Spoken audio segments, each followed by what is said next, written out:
ওয়ালা বানুন।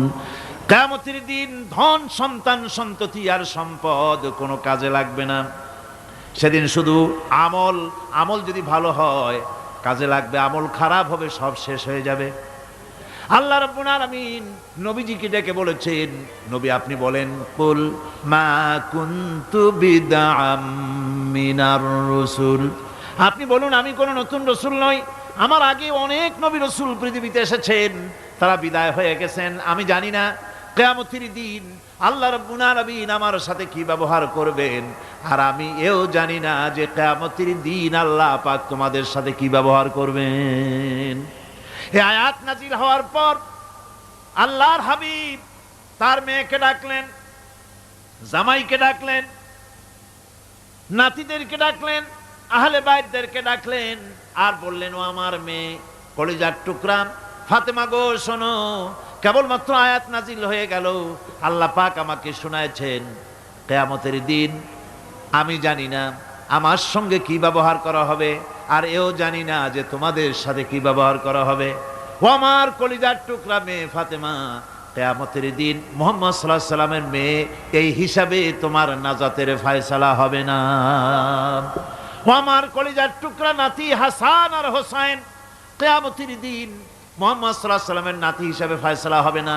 ও আমার জামাই হযরতে আলী, কিয়ামতের দিন আমার জামাই হিসাবে নাজাতের ফয়সালা হবে না। আমল যদি ভালো হয় ফয়সালা ভালো হবে, জান্নাতে চলে যাবে। আমল যদি খারাপ হয় কার নাতি কার জামাই দেখা হবে না। সুবহানাল্লাহ। কঠিন কিয়ামতের মাঠ, এই পরকালের বিশ্বাস যদি কলিজার মধ্যে ঢোকে মানুষ ভালো হয়ে যাবে। কোন সুবহানাল্লাহ। আপনাদের দৃষ্টিতে পারবে, কথার জবাব যে দিলেন না।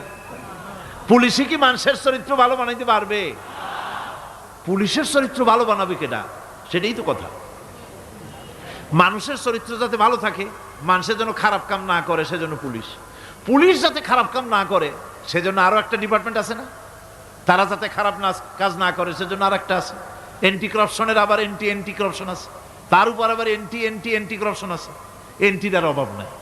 সুতরাং পুলিশ দিয়া, বিডিআর দিয়া, আর্মি দিয়া মানুষের, দেশের, জাতির চরিত্র ভালো বানানো যায় না। রাসূলুল্লাহ এ দিয়ে বানান নাই, এটা ইসলামের নিয়ম নয়। পুলিশ দিয়া, আর্মি দিয়া দেশের মানুষের চরিত্র ভালো বানানো যায় না। চরিত্র ভালো বানানো যায় কেবলমাত্র পরকালের ভয় দিয়া। কিসের ভয় দিয়া? ওই যে মক্কার জীবনে ওই সমস্ত মানুষগুলি যারা চুরি করত, ডাকাতি করত, জেনা করত, বদমাশি করত, যারা শয়তানি করত, যারা মানুষকে খুন করত, এই মানুষগুলি এত ভালো হয়ে গেল, যারা চুরি ছেড়ে দিল, ডাকাতি ছেড়ে দিল, জেনা ব্যভিচার ছেড়ে দিল, এত ভালো হয়ে গেল, পৃথিবীর মধ্যে সেরা মানুষ তারা হয়ে গেলেন। জোরে বলেন সুবহানাল্লাহ। নবীর সাহাবীরা পৃথিবীর শ্রেষ্ঠ সন্তান, নবীর সাহাবীরা পৃথিবীর সেরা মানুষ, তাদের চাইতে সেরা মানুষ নবীদের পরে আর কেউ হতে পারে না। জোরে কোন সুবহানাল্লাহ। নবীর পরে পৃথিবীতে শ্রেষ্ঠ মানুষ কারা? সাহাবায়ে কেরাম রিদওয়ানুল্লাহি তাআলা আলাইহিম আজমাইন। ওনারা তো কুফরের মধ্যে ছিলেন, শিরকের মধ্যে ছিলেন, চুরি, ডাকাতি, জেনা, ব্যভিচার এমন কোন পাপ নাই যা করা হয়নি। তারপরে যখন আল্লাহর নবীর কাছ থেকে তাওহীদ, রিসালাত ও আখিরাতের দাওয়াত পেলেন, কি সোনার মানুষ এক একজন হয়ে গেলেন। সুবহানাল্লাহ। যারা ছিলেন নারীর সতীত্বের জম, তারা হয়ে গেলেন নারীর সতীত্বের পাহারাদার। যারা মানুষের মাল চুরি করত, ডাকাতি করত, তারা রাতভর মানুষের মালের পাহারা দিল, মানুষের রক্তের পাহারা দিল। সুবহানাল্লাহ বিহামদি। রক্ত সম্পদের পাহারা দিল। রাসূল বললেন, খায়রুল কুরুনে কারনি, সর্বশ্রেষ্ঠ যুগ তো আমার যুগ। বন্ধুগণ, এরপরে একটা জীবন আসবে ওই কিয়ামতের ময়দানে। এই পরকালের বিশ্বাসটা গুরুত্বপূর্ণ ব্যাপার, আমাদের সব কিছুর হিসাব দেওয়া লাগবে। আল্লাহ পাক বলেন, ইন্নাস সামআ ওয়াল বাসারা ওয়াল ফুআদা কুল্লু উলাইকা আনহু মাসউলা।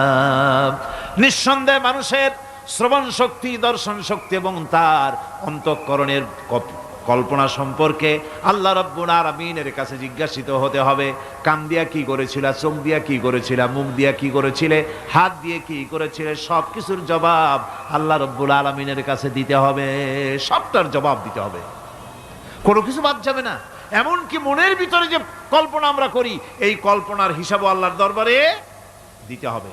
কোরআনে কারীম বলছে, ওয়া ইন তুবদু মা ফি আনফুসিকুম আও তুখফুহু ইউহাসিবকুম বিহিল্লাহ।